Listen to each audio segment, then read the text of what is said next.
One of the Sculpt Layer specific brushes in 3D Coat is the Erase brush. It has a counterpart in the Paint Workspace, as you can see here.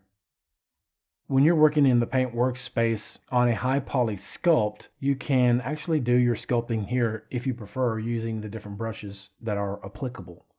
In this case, the Erase brush would be just as usable here as it would be in the Sculpt Workspace.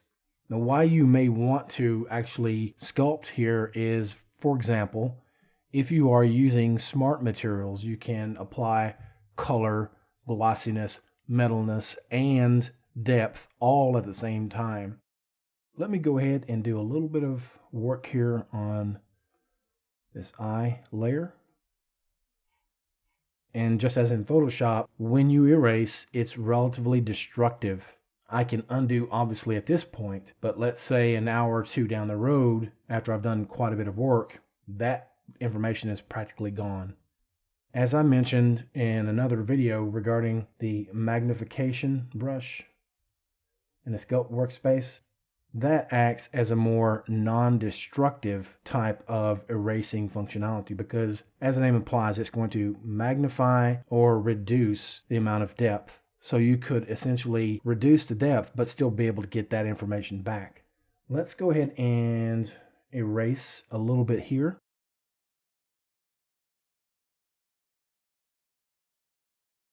And now I'm going to switch to the magnify brush. Rather than the default action, I actually want to reduce instead of magnify. So I'm going to hold down the control key to invert the action.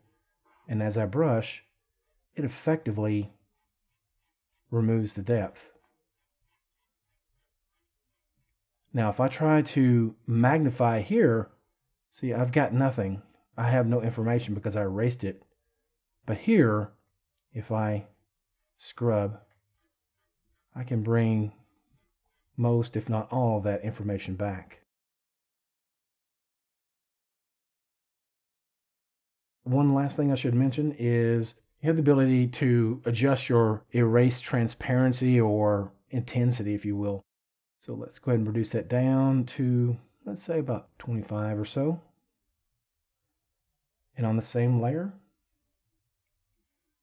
I can be a bit more subtle when erasing. Whereas if I have it all the way up at 100%, it's pretty forceful and abrupt. And that's going to conclude this demonstration of the erase brush in surface mode. Thank you for watching. We'll see you next time.